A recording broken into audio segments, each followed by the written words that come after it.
Hi, I'm Aaron Jennings, the son who learned the truth too late. The day we laid my mother to rest, my father was boarding a plane to Bali with his mistress. 72 hours later, he showed up at my apartment, asking me to cover his tracks like nothing happened. But I didn't yell. I didn't throw him out. I just looked at him and said the one thing that made his face go white. She knew everything, and she left me proof. Right then, I made a move he never saw coming. Why did I wait so long to act? What was my mother hiding in those final weeks? And why does my father still check over his shoulder every time a lawyer's name appears on his phone?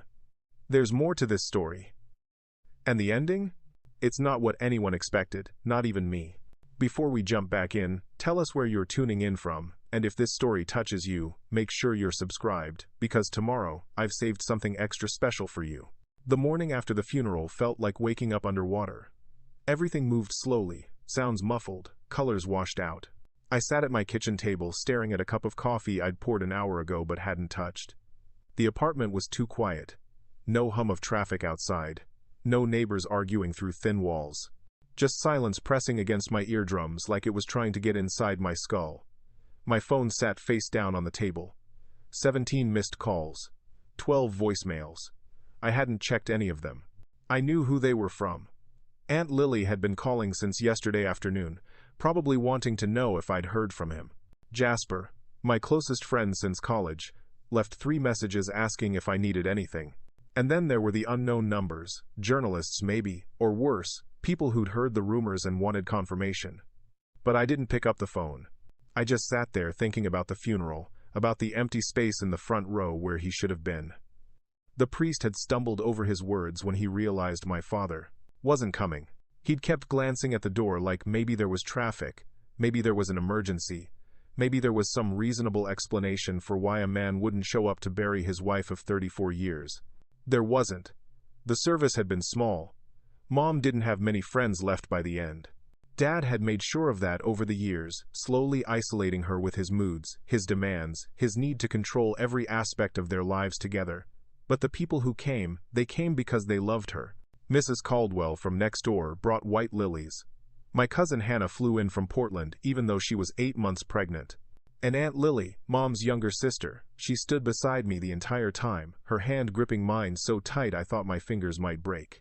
When they lowered the casket into the ground, I felt something crack inside my chest. Not my heart, something deeper. Something that had been holding me together for years finally gave way. I didn't cry. I wanted to, but the tears wouldn't come. I just stood there staring at the hole in the earth and thinking about how she'd spent the last 3 months of her life waiting for him to come home. He never did. After the service, people lingered. They always do. No one wants to be the first to leave a funeral, like staying longer somehow honors the dead more. I shook hands.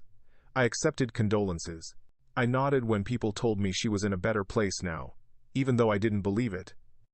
How could anywhere be better when she'd spent her last breath hoping he'd walk through the hospital room door? Aunt Lily pulled me aside before she left. Her eyes were red and swollen. Mascara streaked down her cheeks despite how many times she'd tried to fix it. "Have you heard from him?" she asked quietly. I shook my head. "Aaron, I need to tell you something." She glanced around to make sure no one was listening.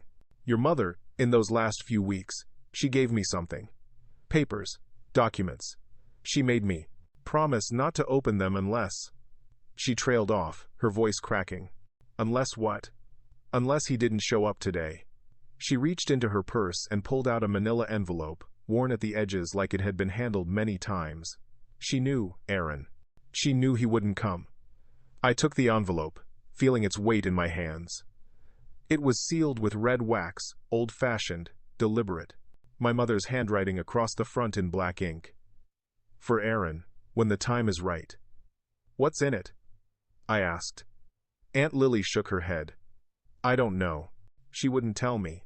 But she said you'd know what to do with it when you read it." I'd tucked that envelope into my jacket pocket and carried it home like a live grenade. Now it sat on the table beside my cold coffee, untouched, waiting. The knock on my door came at exactly 9:30 in the morning.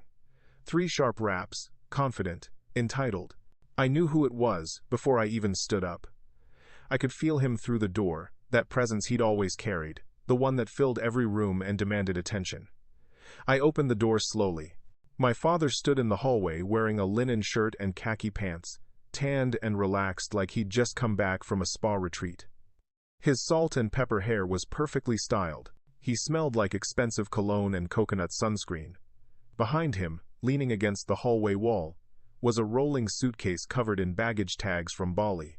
"Aaron," he said, smiling like we were old friends meeting for brunch. "Good to see you, son." I didn't move. Didn't invite him in. Just stood there in the doorway staring at this man who'd given me half my DNA and nothing else that mattered. "Can I come in?" he asked, his smile faltering slightly. I stepped aside without saying a word. He wheeled his suitcase into my apartment, looking around like he was appraising real estate. "Nice place," he said. "Smaller than I expected, but nice. You keeping up with rent, okay?" I closed the door and leaned against it, arms crossed. "What do you want, Dad?" He laughed, that easy, charming laugh he'd perfected over decades of talking his way out of consequences. "Can't a father visit his son?" I know I missed the funeral, and I feel terrible about that. But Vanessa had this trip planned for months, and Vanessa, I repeated, tasting the name like poison. "That's her name. The woman you were with while we buried Mom." His expression shifted, just barely, a flicker of something that might have been guilt if he were capable of it. "It's complicated, Aaron. You wouldn't understand. Try me."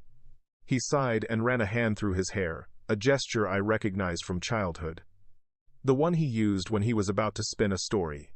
"Your mother and we'd been having problems for years. You know that?" She was difficult, Aaron, demanding. Always needing something, always upset about something. I tried to make it work, but sometimes people grow apart. She had cancer. I know that. His voice sharpened. And I was there for her. I paid for every treatment, every doctor, every medication. What more did you want from me? "I wanted you to show up," I said quietly. "Just once. I wanted you to be there when it mattered." He waved his hand dismissively. The funeral was a formality. She was already gone. Being there wouldn't have changed anything. I felt that crack in my chest widen, something cold seeping in where warmth used to be. "Why are you really here?" He hesitated, and I saw it then, the real reason behind the visit. He needed something. He always needed something. "There's a small issue with the estate," he said carefully. "Some paperwork that needs to be signed. Your mother, in her final weeks, she made some changes to her will. Unusual changes. I need you to help me contest them." "Contest them?" "Yes.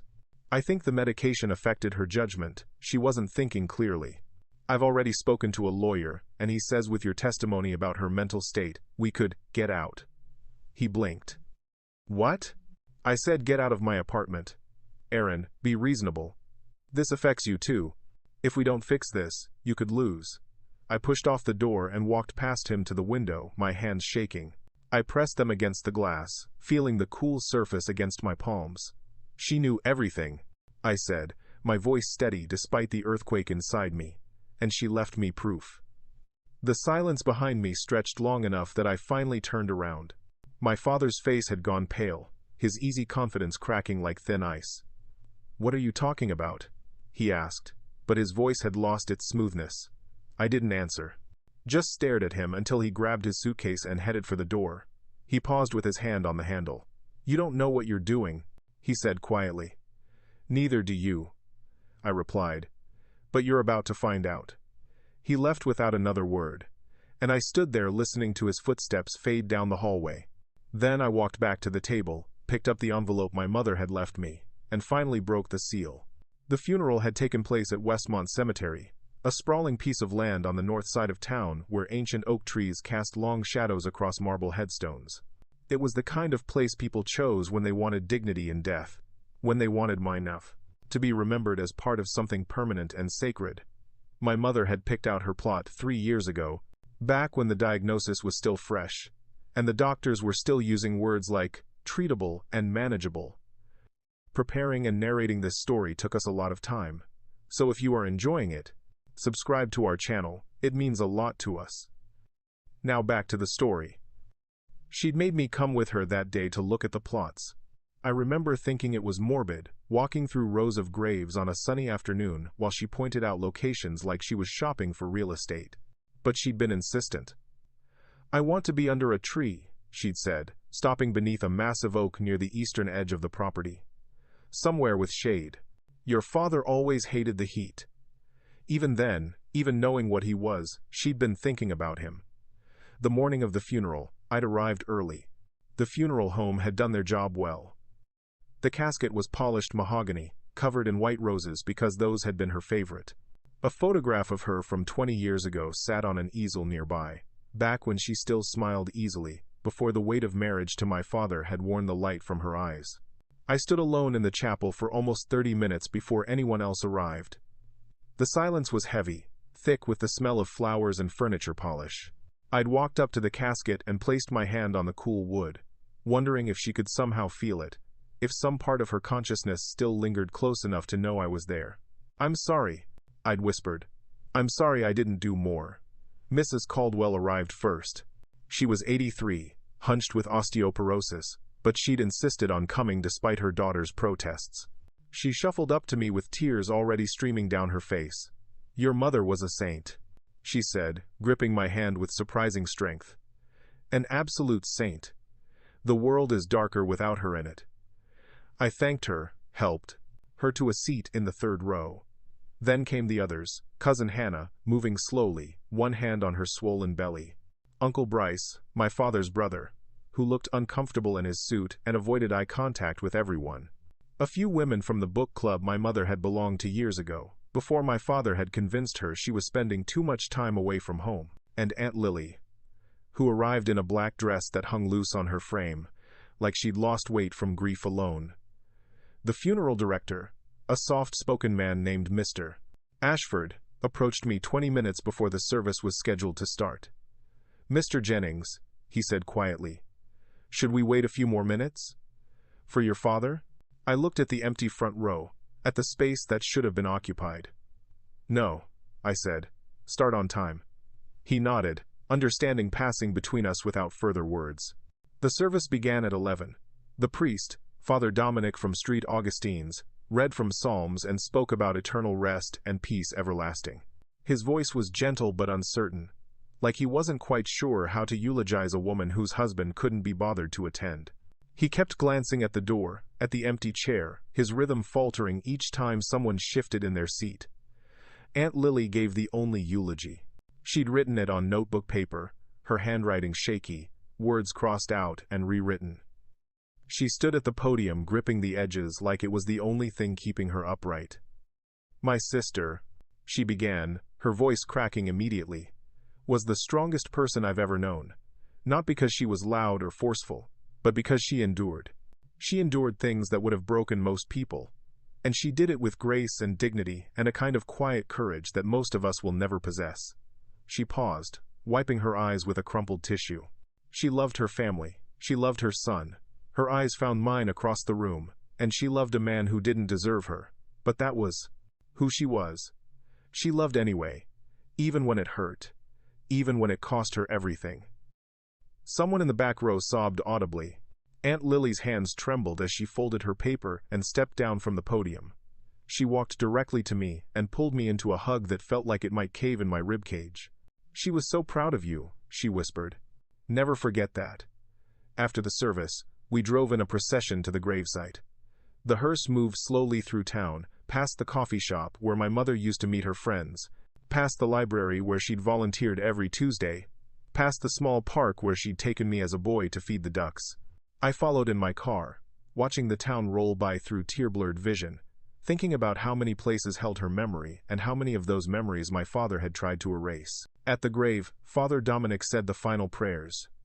The wind picked up, rustling the leaves of the oak tree above us, and I imagined it was her, somehow, letting us know she was free now, free from pain, free from waiting, free from loving someone who'd never loved her back the way she deserved. They lowered the casket, using canvas straps and a mechanical lift. I watched it descend into the earth, inch by inch, until it settled at the bottom with a soft thud that felt final in a way nothing else had. The funeral director handed me a white rose, and I dropped it onto the casket, watching it land among the dozens of others already there. "Goodbye, Mom," I said, so quietly I wasn't sure anyone heard me. But Aunt Lily squeezed my shoulder, and I knew she had. People lingered afterward, as they always do. They stood in small clusters, talking in hushed voices, occasionally glancing at me like they expected me to collapse at any moment.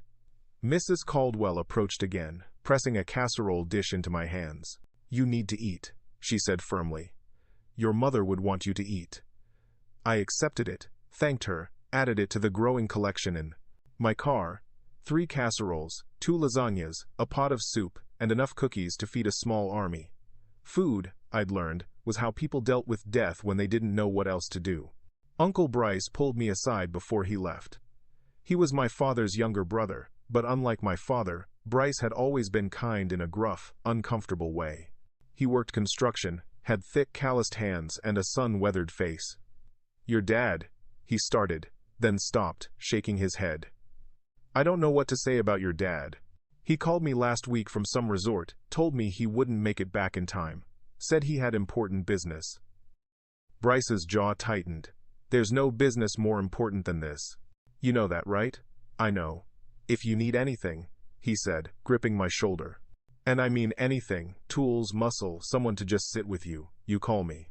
Blood doesn't excuse what he did." I nodded, grateful for the solidarity even though I knew I wouldn't call. I'd spent my whole life learning to handle things alone. That wasn't going to change now. By 3 in the afternoon, everyone had gone. I stood alone at the gravesite, watching the cemetery workers begin the process of filling in the hole. They worked with practiced efficiency, shovels biting into the mound of displaced earth, each load falling onto the casket with a hollow thump that echoed in my chest. I stayed until they finished, until the ground was level and covered with the blanket of flowers that would wilt and die within days. Then I walked back to my car, got in, and sat in the parking lot for 20 minutes trying to remember how to breathe. My phone buzzed. A text from an unknown number. "Landed safely. Bali is beautiful. Sorry I missed the funeral. We'll talk soon." No signature. He didn't need one. I deleted the message without responding and drove home through streets that felt foreign now, like I was seeing my city through different eyes. Everything looked the same, but nothing felt right. My mother was gone.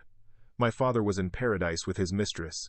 And I was left holding the pieces of a family that had shattered long before she took her last breath.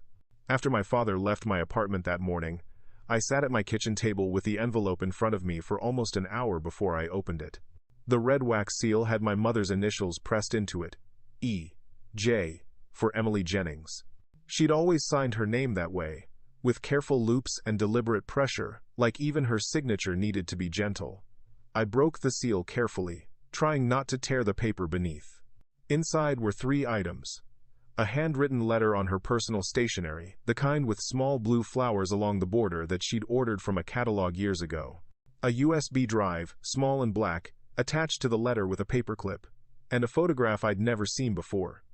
The photograph stopped me cold. It was my mother and father, maybe 15 years ago, standing in front of a house I didn't recognize.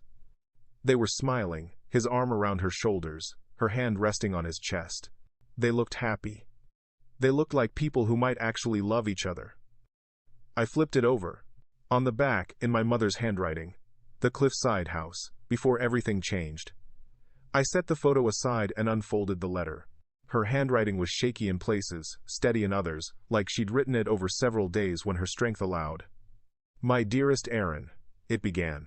"If you're reading this, then I'm gone, and your father didn't come to say goodbye. I'm sorry, sweetheart. I'm sorry you had to face that day alone, though I suspect Lily was there. She promised me she would be. I need you to know some things. Things I should have told you years ago, but didn't, because I was afraid. Afraid of what it would do to you. Afraid of what it would do to our family, broken as it already was. But I'm not afraid anymore. When you're dying, fear becomes irrelevant." My hands started shaking. I set the letter down, took a breath, picked it up again. "Your father is not the man you think he is. I know you've seen his cruelty, his selfishness, his complete disregard for anyone's needs but his own. But there's more. Things he did that I covered for. Things I protected him from because I loved him once, and I couldn't bear to destroy him even after he destroyed me. The USB drive contains evidence. bank records, emails, photographs. All of it carefully documented over the past 3 years. I didn't do it to hurt him, Aaron. I did it to protect you.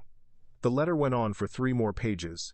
She detailed his affairs, not just with Vanessa, but with at least 4 other women over the past decade. She wrote about money he'd stolen from her inheritance when her parents died. Money she'd been saving for my college fund that had mysteriously vanished into investments that never materialized. She described nights he'd come home drunk and angry, throwing things, punching walls, once even grabbing her arm so hard it left bruises she'd hidden under long sleeves for weeks. But the worst part, the part that made my stomach turn, was what she wrote about the house in the photograph. The cliffside house belonged to my parents. They left it to me when they passed. It was worth nearly $1 million, waterfront property in a town that was rapidly developing. Your father convinced me to put it in both our names. He said it was for legal protection, for tax purposes. I believed him. 6 months later, he sold it without telling me. Took the money and invested it in a business venture with a woman named Vanessa Chen. That venture failed, but their relationship didn't. That was 12 years ago, Aaron. He's been with her for 12 years, and I've known for 10. I had to stop reading. My vision blurred, and I realized I was crying, hot angry tears that dripped onto the paper, smudging the ink in places. I wiped my face with the back of my hand and forced myself to continue. I stayed because I didn't know how to leave. Because I was scared. Because he'd convinced me over the years that I was worthless, that no one else would ever want me, that I should be grateful he stayed despite all my flaws. It took getting sick for me to see clearly. When you're facing death, you stop caring about the small humiliations. You start seeing the pattern. The abuse wasn't loud, Aaron. It was quiet. Death by 1,000 cuts. And I let it happen because I didn't think I deserved better. The letter ended with instructions. She'd set up a separate bank account in my name 3 years ago, slowly moving money into it from her disability payments. Small amounts he'd never notice. $15,000, she wrote, for a lawyer if you need one. She'd also changed her will 6 weeks before she died, cutting my father out entirely except for a single dollar, the legal minimum required to prove he hadn't been forgotten but deliberately excluded. I don't want revenge, she wrote in closing. I just want the truth to matter. I want you to know that you were loved completely, unconditionally, without reservation. And I want you to be free from the lies he'll tell after I'm gone. He'll paint himself as the victim. He'll say I was difficult, unstable, impossible to live with. Don't believe him. And don't let him take anything more from you than he already has. You are stronger than you know. Stronger than I ever was. I love you. Always. Mom. I sat there staring at her signature until the letters blurred into abstract shapes. Then I picked up the USB drive and walked to my laptop. The files were meticulously organized. Folders labeled by year, subfolders by category. Bank statements showing transfers to Vanessa's accounts. Emails. Between my father and various women, some sexual, some financial, all evidence of a double life he'd been living while my mother suffered in silence. There were photographs too, my father and Vanessa at restaurants, at hotels, at the cliffside house before he sold it, looking at paint swatches and furniture like they were planning a future together. One email, dated 4 months ago, stopped me cold. It was from my father to Vanessa. Emily's not going to last much longer, doctor says weeks, maybe a month. I know this has been hard, waiting, but we're almost free. Once she's gone and the estate is settled, we can finally be together openly. I'm thinking Bali for a month, just us. No more hiding. Vanessa's response was brief. I've already booked the flights. First class. We leave 3 days after the funeral. 3 days after the funeral. He'd planned this. Planned to skip his wife's burial so he could start his new life without the inconvenience of grief or responsibility or basic human decency. I closed the laptop and sat in the darkness of my living room as the sun set outside my window. My phone rang. My father's number. I let it go to voicemail. It rang again. And again. On the 4th call, I finally answered. What? Aaron. His voice was tight, controlled. We need to talk. Face to face. There are things you don't understand. I understand plenty. No, you don't. Your mother. She wasn't well. Not just physically, mentally. The cancer, the medications, they affected her judgment. She made decisions that don't make sense. I need you to help me fix this before it becomes a legal mess. Where are you? I asked. At the Grandshire Hotel downtown. Room 412. Can you come? Tonight? I looked at the envelope on my table, at the photograph of my parents when they'd still been capable of pretending. I'll be there in an hour. Good. Thank you, son. I knew you'd be reasonable. I hung up without responding. Then I called Aunt Lily. Aaron? Are you okay? I need you to do something for me, I said. And I need you to trust me completely. Of course, anything. Meet me at the Grandshire Hotel in 45 minutes. Bring your phone and make sure it's fully charged. Aaron, what's going on? I'm going to give Dad one chance to tell the truth, I said. And when he doesn't, I'm going to show him exactly what happens when you underestimate the people you've spent a lifetime hurting. I grabbed my keys, my phone, and the USB drive. Then I walked out of my apartment and drove toward the confrontation I should have forced years ago. The drive to the Grandshire Hotel took me through the old part of town, past streets I hadn't visited in years. I found myself taking the long route, not because I was avoiding the confrontation, but because I needed time to think, to remember, to piece together the fragments of a childhood I'd spent most of my adult life trying to forget. I passed Thornhill Elementary, the brick building where I'd spent 6 years learning to read and write and navigate the social hierarchies of boyhood. The playground was empty now, swings moving slightly in the evening breeze like ghosts of children past. I remembered the day my father had forgotten to pick me up after school. I'd waited on those swings for 2 hours, watching other families come and go, convinced he'd been in an accident or something terrible had happened. When he finally arrived, he'd been annoyed that I looked upset. I got held up at work, he'd said, not apologizing, just stating a fact like it explained everything. Stop being so dramatic. My mother had been waiting at home with dinner getting cold on the table. She'd hugged me tight when we walked in, tight enough that I could feel her heartbeat, fast and anxious. She didn't say anything about him being late. She never did. She just reheated the food and pretended everything was fine, the way she always pretended. I drove past Morrison's Diner, the place where she used to take me for pancakes on Saturday mornings when I was young. It was our ritual, just the two of us. Before my father woke up and demanded we include him in everything. We'd sit in the corner booth, and she'd let me order chocolate chip pancakes with whipped cream, and we'd talk about anything and everything. She'd ask about school, about my friends, about what I wanted to be when I grew up. An astronaut, I'd told her once. Maybe 8 years old. Syrup on my chin. She'd smiled, that real smile she reserved for moments when my father wasn't around. Then you'll be an astronaut. The best one they've ever seen. What if Dad says it's stupid? Her smile had faltered, just slightly. Your dreams aren't stupid, Aaron. Don't ever let anyone tell you they are. But of course, my father had told me exactly that. When I'd mentioned it at dinner one night, excited about a school project on space exploration, he'd laughed. An astronaut? Do you have any idea how competitive that is? How unlikely? You'd be better off focusing on something realistic. Something practical. My mother had been quiet, pushing food around her plate. Later that night, she'd come to my room and sat on the edge of my bed. Don't give up on your dreams, because they're hard, she'd whispered. Give up on them only if they're not yours anymore. I never became an astronaut, but not because my father discouraged me. I stopped wanting it because I realized I didn't want to leave her alone with him. Even as a boy, some part of me understood that I was her protection, her reason to keep going. If I left, who would she have? The memory that hit me hardest came as I turned onto Maple Street, 3 blocks from the hotel. I was 17, home from school early because of a teacher planning day. I'd walked into the kitchen and found my mother sitting at the table, staring at nothing, a bottle of pills in her hand. Mom? She'd looked up, startled, and quickly set the bottle down. Aaron, you're home early. What are those? Just vitamins.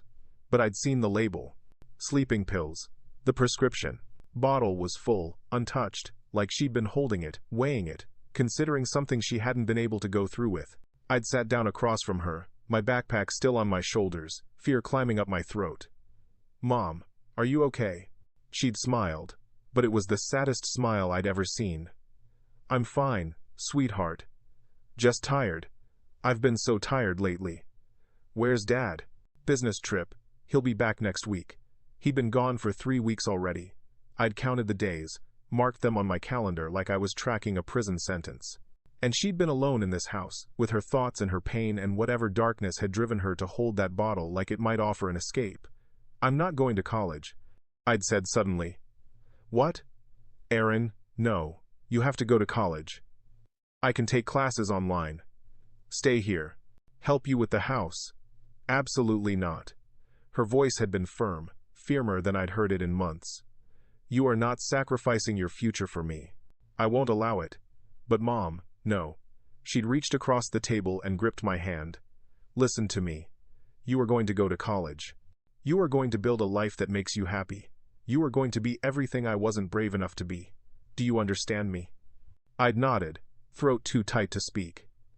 "I made choices," she'd continued. "I chose to stay. I chose to accept things I shouldn't have accepted. But you don't have to make those same choices. You get to be free, Aaron. You get to choose yourself." "What about you?" She'd been quiet for a long moment, her thumb rubbing circles on the back of my hand. "I'll be okay. I have my books. I have my garden. I have you, even when you're far away. That's enough." But it hadn't been enough. I'd known it then, and I knew it even more clearly now.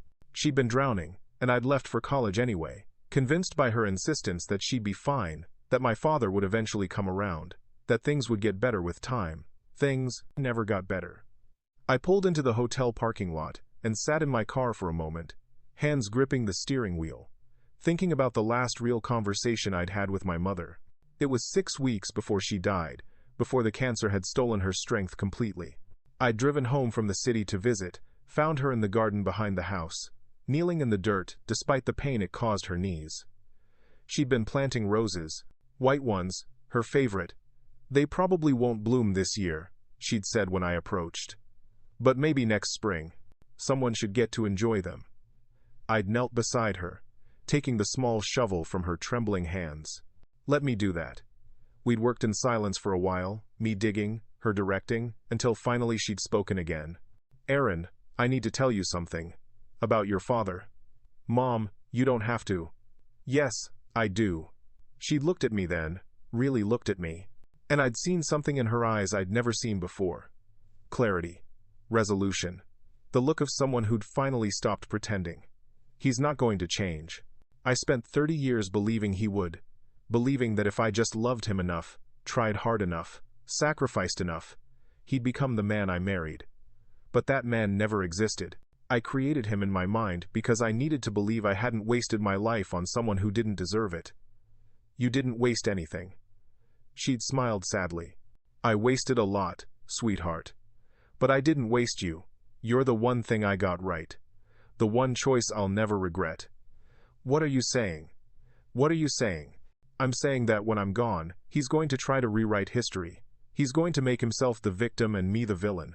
He'll tell people I was difficult, ungrateful, that he did everything he could but it was never enough. And some people will believe him, because it's easier than seeing the truth. I won't believe him." "I know you won't." She'd reached up and touched my face, her palm cool against my cheek. "But I need you to promise me something. Don't let him take your memories of me. Don't let him convince you that what we had, these moments, this love, was anything less than real. I promise. And Aaron, when the time comes, when you have to choose between protecting him and protecting yourself, choose yourself. I'm giving you permission. I should have chosen myself years ago. Learn from my mistakes." I'd helped her plant 3 more rose bushes that afternoon.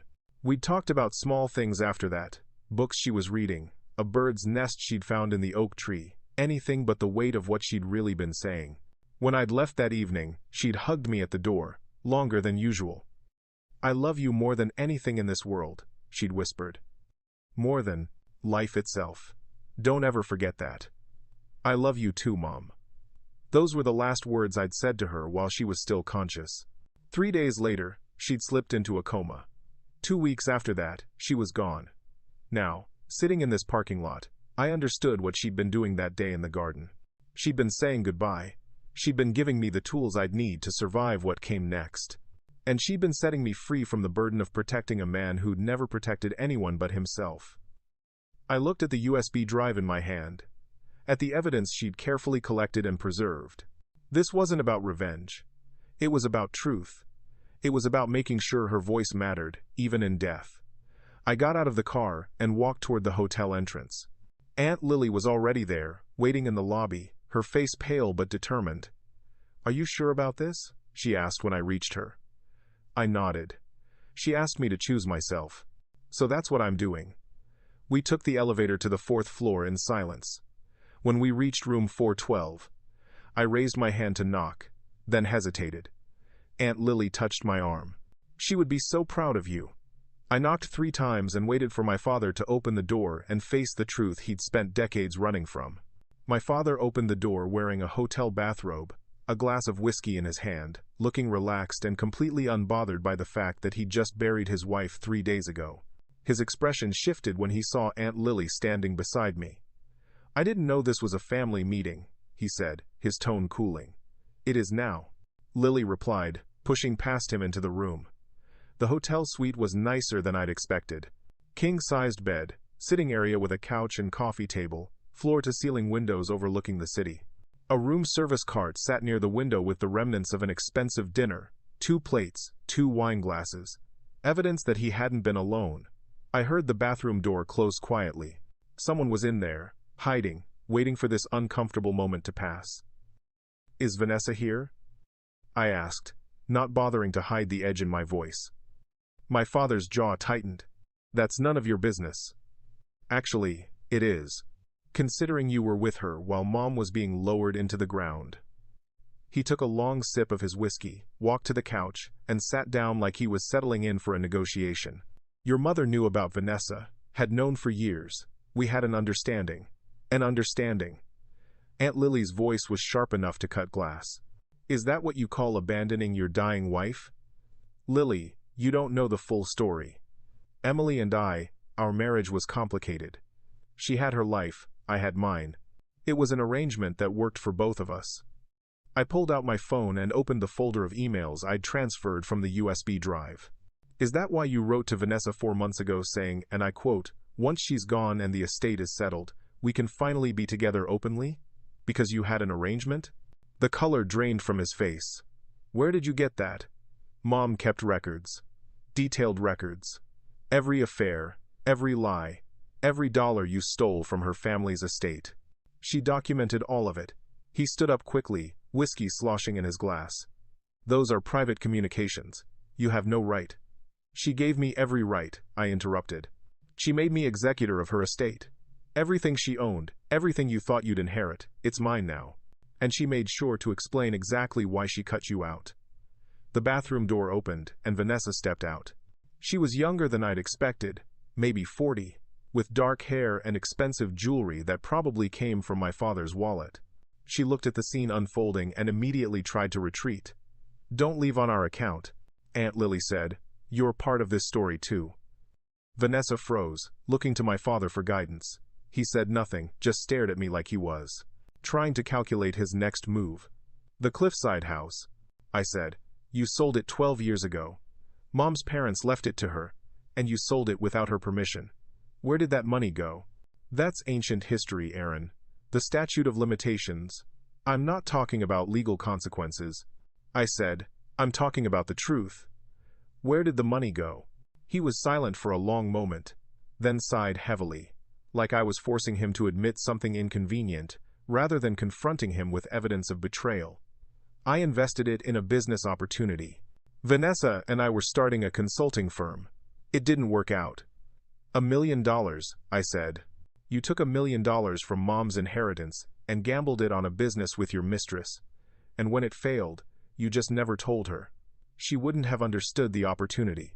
Emily was always too conservative with money, too scared to take risks." Aunt Lily made a sound somewhere between a laugh and a sob. "It wasn't her money to risk, you bastard. It was from her parents. Money they'd saved their entire lives. Money they left specifically to her because they knew what you were. They never liked me," my father snapped. Always thought Emily could do better. But she chose me. She married me. That made it our money, not just hers. I scrolled through my phone to another email. What about the insurance policy? The one you took out on Mom 5 years ago without telling her. His eyes widened, just slightly, but enough. That's standard financial planning. Married couples have life insurance policies. For $2 million? When her medical bills were already maxed out and you knew she was terminal? I looked up from my phone. You were betting on her dying, Dad. You took out a policy with you as the sole beneficiary and increased the coverage every time she got sicker. Vanessa's face had gone pale. She looked at my father with something that might have been doubt or disgust. Michael, you said that policy was for funeral expenses. It was, he said quickly. Aaron's twisting things, making it sound worse than it is. $2 million, I repeated. For funeral expenses. Aunt Lily walked to the window, her back to us, shoulders shaking. When she spoke, her voice was thick with rage. She knew, didn't she? Emily knew about the policy. I nodded. She found the documents 6 months ago. That's when she started collecting evidence. That's when she changed her will. My father set his glass down hard on the coffee table. Your mother was sick. The medications affected her judgment. Any lawyer will tell you that a will drafted in that condition won't hold up in court. She wasn't on heavy medications when she changed it, I said. Her doctor confirmed she was lucid and competent. The hospice staff confirmed it. The notary confirmed it. You can contest it all you want, but you'll lose. We'll see about that. His voice had taken on a threatening edge, the tone I remembered from childhood, the one that used to make me go quiet and small. I have lawyers too, Aaron, good ones. And they'll argue that you influenced her, that you manipulated a dying woman for financial gain. Go ahead, I said calmly. Please do that. Because then we'll have to present all of Mom's evidence in court. Every email, every bank statement, every witness statement from friends and family about how you treated her. We'll make it all public record. Is that really what you want? The silence stretched long and tense. Vanessa moved toward the door, clearly ready to flee. My father noticed and reached for her arm. Don't, she said, pulling away. I can't be part of this. Vanessa, you told me she was okay with us. You said it was mutual. You never said anything about insurance policies or stolen money or any of this. She grabbed her purse from the chair. I'm not doing this. Figure out your family drama without me. She left without looking back, the door closing behind her with a soft click that somehow felt louder than if she'd slammed it. My father stood there, abandoned, his carefully constructed world cracking around him. He turned back to me, and for the first time, I saw something that might have been genuine emotion on his face. Fear. What do you want, Aaron? Money? I can give you money. We can split the insurance payout. 50-50. You'd never have to work again. I don't want your money. Then what? What is this about? I stepped closer, close enough to see the broken capillaries in his nose from too much drinking, the lines around his eyes from years of fake smiles. I want you to admit what you did. Not to a court. Not to lawyers. To me. I want you to look at me and tell the truth for once in your miserable life. He laughed, bitter and sharp. The truth? You want the truth? Fine. Yes, I had affairs. Yes, I sold the house without telling her. Yes, I took out an insurance policy because I knew she was dying and I needed to plan for my future. Yes, I prioritized my happiness over hers because she was never going to leave me anyway. She didn't have the spine for it. Happy now? Aunt Lily turned from the window, tears streaming down her face. She stayed because she loved you. Because she believed in the vows she made. Because she kept hoping you'd become the man you pretended to be. Then she was a fool, he said coldly. Love doesn't pay bills. Love doesn't build security. I did what I had to do to survive. I felt something settle in my chest, cold and final. You didn't have to do anything except be decent. That's all she wanted. Basic human decency. Well, she didn't get it, did she? He poured himself another whiskey, his hands shaking slightly. And now she's gone, and I'm still here, and life goes on. That's how the world works, Aaron. The strong survive. The weak get buried. I looked at this man who'd given me half my DNA and realized I felt nothing. No anger, no sadness, just a vast empty space where a father should have been. "You're wrong," I said quietly. "She survived you. Every day she stayed alive despite what you put her through was a victory. And the fact that she made sure you'd face consequences even after she was gone? That's strength you'll never understand." I turned to Aunt Lily. "Let's go. We're done here." As we walked toward the door, my father called out, "This isn't over, Aaron. I will fight this. I will take you to court and I will win." I paused at the door, looked back one last time. "No, Dad, you already lost. You just don't know it yet." The morning after the confrontation at the hotel, I woke to 17 missed calls from my father and a certified letter slipped under my apartment door. I knew what it was before I even opened it. Notice of intent to contest the will. He'd filed the paperwork within hours of our meeting. Probably called his lawyer the moment Aunt Lily and I left his hotel room. I made coffee and sat at my kitchen table, reading through the legal document. The language was aggressive, accusatory. It claimed my mother had been under severe psychological distress during her final months, that medications had impaired her judgment, that I had exercised undue influence over a vulnerable woman for personal financial gain. It requested a full investigation into the circumstances surrounding the will change, and demanded that all assets be frozen until the matter was resolved. My phone rang. Mr. Winters, the estate attorney my mother had hired 3 months before she died. "Mr. Jennings, I received a copy of your father's writings, filing. I need you to come to my office today if possible." "How bad is it?" "It's aggressive, but not unexpected. Your mother anticipated this exact scenario. That's why she was so thorough in her documentation." I arrived at his office 2 hours later. Gregory Winters was in his 60s, with silver hair and the kind of steady demeanor that came from decades of handling family disputes. His office smelled like old books and coffee, walls lined with legal volumes that probably hadn't been opened in years. "Your mother was one of the most prepared clients I've ever worked with," he said, gesturing for me to sit. "She came to me with a clear, objective, and extensive documentation.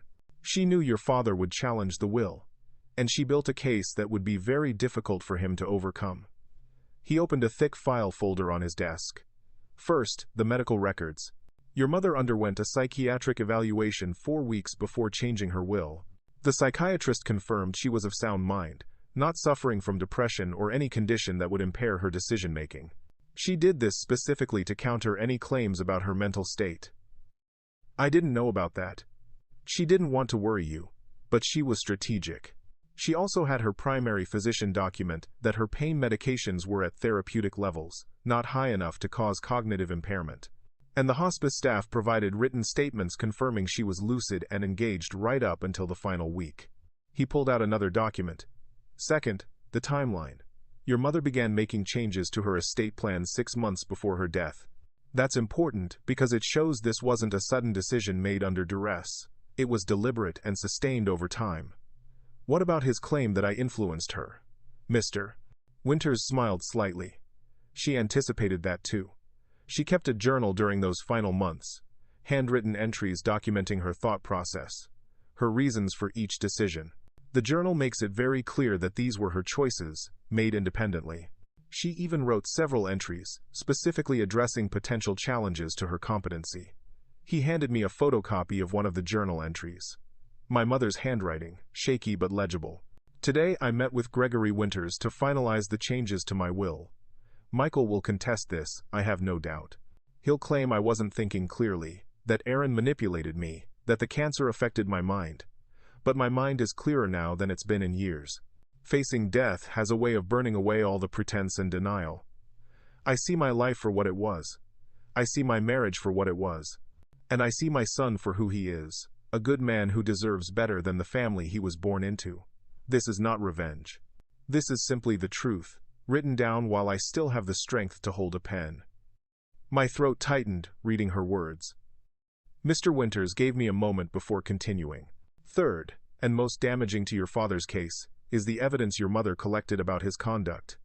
The emails, the financial records, the insurance policy. All of it demonstrates a pattern of behavior that any judge will find relevant to the question of why she chose to exclude him from her will. Can we use that in court?" "Absolutely. If he contests the will, it all becomes fair game. Every affair, every financial deception, every instance of emotional abuse, it will be made public record. Most importantly, it establishes motive. She didn't exclude him because she was confused or manipulated. She excluded him because of his specific actions over many years. I leaned back in my chair, processing. So what happens now? Now we respond to his filing. We submit the medical records, the psychiatric evaluation, the journal entries, and a detailed timeline of your mother's estate planning process. We demonstrate that she was competent, acting independently, and had legitimate reasons for her decisions. And then we wait for him to decide if he really wants to take this to court. You think he'll back down? Mr. Winters folded his hands on the desk. I think when he sees what we have, when his lawyer explains that this will become a public trial about his conduct, he'll realize the cost is too high. Not just financially, but personally. Everything he's hidden will come out. His relationship with Vanessa, the money he took from your mother's inheritance, the insurance policy. His reputation, whatever remains of it, will be destroyed. He doesn't care about his reputation. Maybe not, but he cares about money. And a prolonged legal battle will be expensive, with very little chance of success. His lawyer will advise him to settle. What kind of settlement? That depends on what you're willing to offer. Your mother left him $1 in the will, which legally prevents him from claiming he was accidentally omitted. But you could offer him something nominal to make this go away quickly. 10,000, 20,000, enough that he can save face, but not enough to reward his behavior. I thought about my mother planting roses in the garden, knowing she wouldn't live to see them bloom. I thought about her sitting in that kitchen with a bottle of sleeping pills, choosing to stay alive for one more day, one more week, one more month. I thought about her final words to me, choose yourself. No settlement, I said.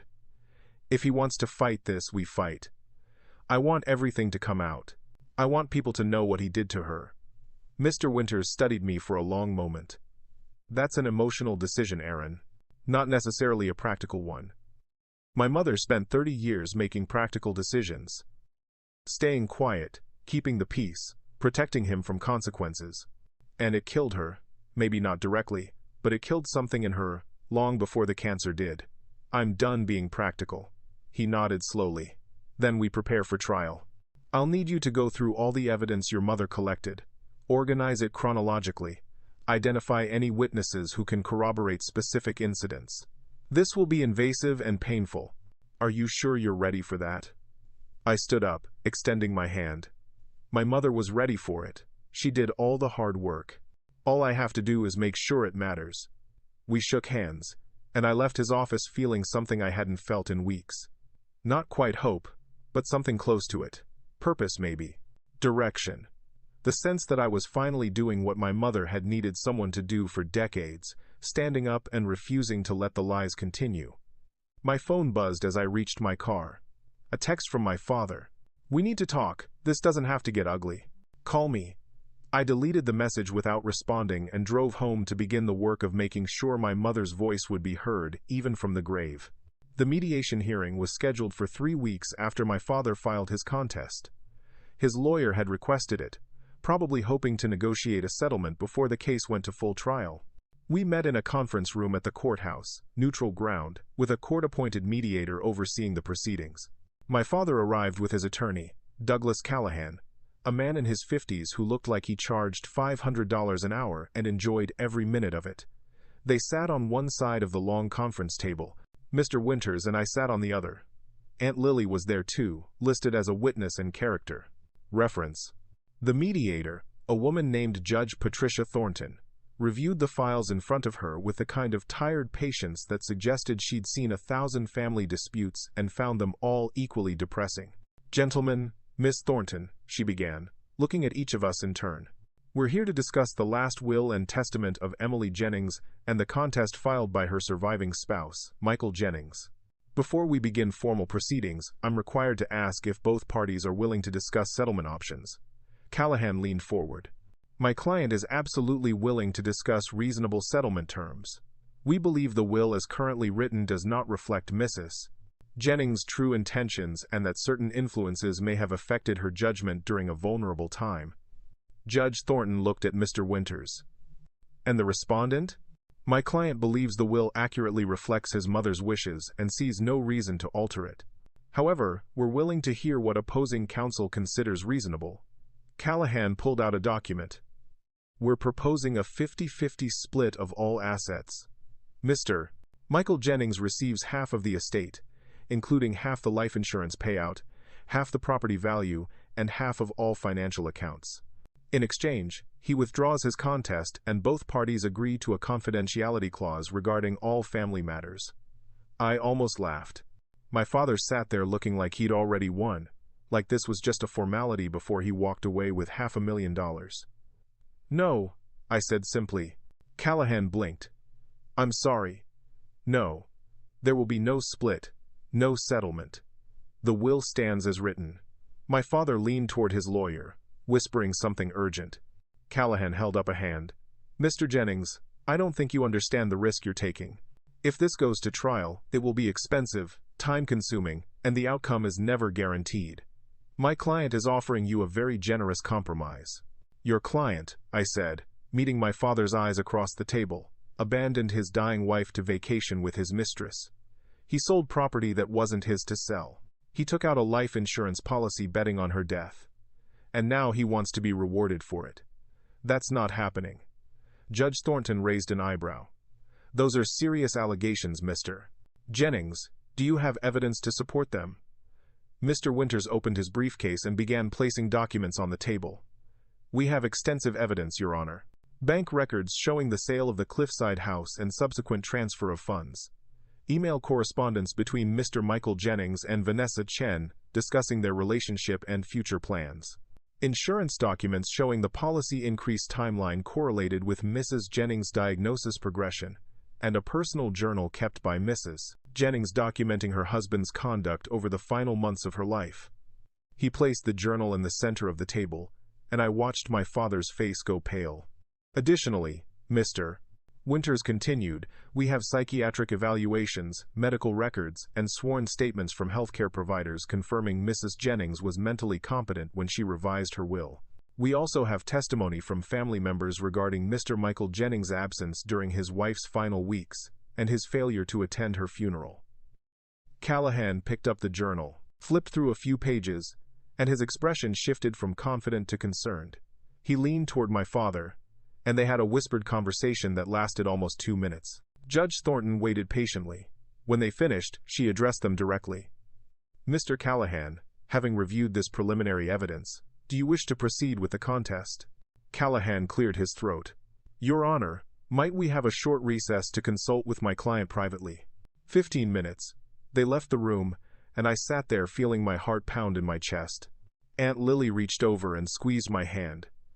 You're doing the right thing, she whispered. I hope so. Mr. Winters leaned back in his chair. They're calculating costs now. Callahan knows this case is a loser. The question is whether your father's pride will let him walk away.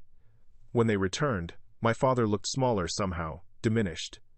He wouldn't meet my eyes. Callahan spoke first. Your Honor, after reviewing the evidence presented by opposing counsel, my client wishes to propose an alternative resolution. He will withdraw his contest of the will in exchange for a single concession. He requests $25,000 from the estate to cover his immediate living expenses and legal fees incurred. No, I said again. Aaron, Mr. Winters said quietly, $25,000 is a small price to end this now. I looked at my father, really looked at him, and saw a man who'd spent his entire life taking and never once considering what he owed.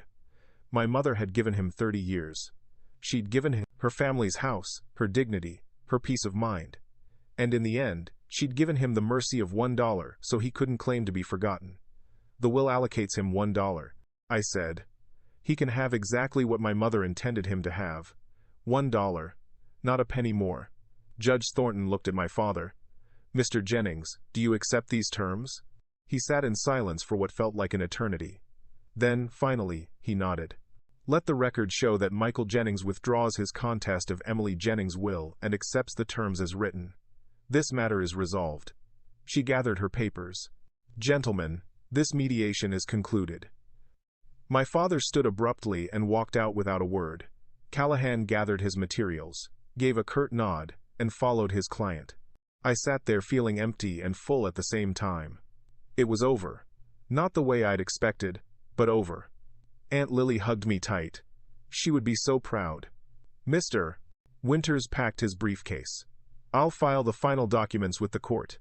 The estate should be fully settled within 30 days. You did well, Aaron. Not many people have the courage to stand their ground like that. I didn't do it alone, I said, thinking of my mother in her garden, writing in her journal with trembling hands, planning for a future she knew she wouldn't see. I left the courthouse and walked into the afternoon sunlight, feeling lighter than I had in months. Justice, I realized, didn't always look like victory. Sometimes it just looked like the truth finally being acknowledged. 6 months after the mediation, I found myself standing in my mother's garden on a Saturday morning with dirt under my fingernails and sweat on my forehead. The house was officially mine now, all the paperwork filed, all the legal matters settled. I'd thought about selling it, starting fresh somewhere new, but I couldn't bring myself to let it go. Instead, I'd moved in. Slowly, carefully, making it mine while respecting what it had been. I'd repainted the kitchen, replaced the furniture in the living room, updated the bathroom fixtures. But the garden, I'd left the garden exactly as she'd made it, except for the work required to keep it alive. The roses she'd planted in those final weeks had bloomed after all. White petals, delicate and perfect, opening toward the sun like they were celebrating something. I watered them every morning, pulled weeds in the evening, talked to them sometimes when the loneliness got too heavy. Looking good, a voice called from the fence. I turned to see Mrs. Caldwell making her way carefully along the sidewalk, walker clicking against the concrete. I set down my trowel and walked over to greet her. Mrs. Caldwell, what are you doing out here? It's hot. I'm old, not dead, she said, smiling. I wanted to see what you'd done with Emily's roses. She used to tell me about them, said they'd bloom even after she was gone. She was right, Mrs. Caldwell looked at the garden, eyes glistening. She was right about a lot of things, including you. She used to tell me, my Aaron, he's got a good heart. Stronger than he knows. I didn't know what to say to that, so I just stood there, feeling the weight of her words. Your father came by a few weeks ago, Mrs. Caldwell said quietly. Knocked on my door asking about the house. Wanted to know if you were living here. I told him that was none of his business and he should leave well enough alone. What did he say? Nothing, just walked away. He looked smaller somehow. Beaten down. I almost felt sorry for him until I remembered what he put your mother through. I'd heard from my father only once since the mediation, a brief email asking if we could meet for coffee and talk. I deleted it without responding. Some relationships couldn't be repaired, and ours had been broken long before my mother died. Her death had just made it impossible to keep pretending otherwise. Thank you for looking out for her, I said. All those years. Mrs. Caldwell reached through the fence and patted my hand. She was easy to love. You are too. Don't forget that. She continued her walk, and I returned to the garden, kneeling in the dirt beside the rose bushes. My phone buzzed in my pocket, a text from Aunt Lily with a photo attached. She was at the beach with her husband, smiling, relaxed, finally allowing herself to grieve and heal simultaneously. Thinking of you and Emily today. The message read, Hope you're doing okay. I sent back a photo of the roses. She was right, they bloomed. 3 dots appeared, then disappeared, then appeared again. She was always right. We just didn't listen soon enough. I pocketed my phone and sat back on my heels, looking at the house that had held so much pain and so much quiet strength. My mother had lived here for 34 years, had raised me here, had suffered here, had ultimately found the courage here to make sure the truth survived her. The mailbox at the end of the driveway caught my eye. I walked down and opened it, finding the usual bills and advertisements, but also a handwritten envelope with no return address. I opened it carefully. Inside was a single piece of paper with a handwritten note. Aaron, I don't expect you to forgive me. I don't even expect you to read this. But I need you to know that I'm sorry. Not for the choices I made. I'm not capable of that kind of regret, but for the pain those choices caused you. You deserved a better father. Your mother deserved a better husband. That's the one truth I can't argue with anymore. I'm leaving town, starting over somewhere else. I won't contact you again. I hope you find peace. Michael. I read it twice, then walked back to the garden and buried it in the compost pile. Not out of anger, but because some things needed to return to the earth and decompose into something that might eventually nourish new growth. As the sun climbed higher, I heard a car door close. A moment later, Jasper appeared around the side of the house carrying 2 cups of coffee. "Figured you could use a break," he said, handing me one. We sat on the porch steps, drinking coffee and watching birds hop between the rose bushes. Jasper had been my closest friend since college, had stood beside me through the worst of it, never asking for explanations, just showing up. "You doing okay?" he asked after a while. "Yeah," I said, and meant it. "I think I am. Your mom would be proud. You know that, right?" I nodded, throat tight. "What are you going to do with the house? You keeping it?" "For now, maybe forever. It feels right being here, like I'm finishing something she started." We sat in comfortable silence, and I thought about the journey that had brought me here. The funeral my father had skipped, the confrontation in the hotel, the evidence my mother had carefully preserved, the mediation where truth had finally mattered more than manipulation. None of it had been easy, but easy wasn't the same as right. A week later, I was in the garden again when a young couple walked by with a toddler between them. The boy, maybe 3 years old, stopped and pointed at the roses. "Pretty flowers," he said. His mother smiled apologetically. "Sorry, we're working on not pointing at strangers' yards." "It's okay," I said, walking to the fence. "Would he like to pick one?" "I have more than enough." The mother hesitated, then nodded. I carefully cut one of the white roses, making sure to remove the thorns, and handed it to the boy. His eyes went wide with delight. "What do you say?" his father prompted. "Thank you," the boy whispered, clutching the rose like it was treasure. They continued their walk, and I stood there watching them go, thinking about my mother and the way she'd believed that beauty should be shared, that gardens were meant to bring joy to more than just the person who planted them. That night, I sat at the kitchen table with a cup of tea, my mother's journal open in front of me. I'd read it cover to cover 3 times now, but I kept coming back to the final entry, written 2 days before she slipped into the coma. If you're reading this, then you know everything now. You know what he did, what I endured, what I chose to protect, and what I chose to expose. I hope I made the right choices. I hope you can forgive me for the years I stayed silent. Most of all, I hope you understand that love doesn't mean accepting abuse. It means knowing your worth and refusing to settle for less. You taught me that, Aaron. Not through words, but through the way you lived your life with integrity even when it would have been easier to compromise. You were always my teacher, even when I was supposed to be yours. Thank you for that. Thank you for everything. Be happy, be free. Be the man I always knew you were. I love you, always. Mom. I closed the journal and looked around the kitchen. At the home I was slowly making my own while honoring what it had been. Outside, the roses swayed gently in the evening breeze, white petals glowing in the fading light. My mother was gone. But she hadn't been erased. Her voice still mattered. Her truth still stood. And in this garden she'd planted, in this house she'd filled with quiet strength, in the choices she'd made to ensure justice survived her, she was still very much alive. I raised my teacup toward the window, toward the garden, toward the memory of a woman who'd learned too late to choose herself, but had made sure her son wouldn't make the same mistake. Thank you, Mom, I whispered, for everything. The roses outside seemed to nod in response, and for the first time since her funeral, I felt something that resembled peace. Up next, you've got 2 more standout stories right on your screen. If this one hit the mark, you won't want to pass these up. Just click and check them out. And don't forget to subscribe and turn on the notification bell so you don't miss any upload from us.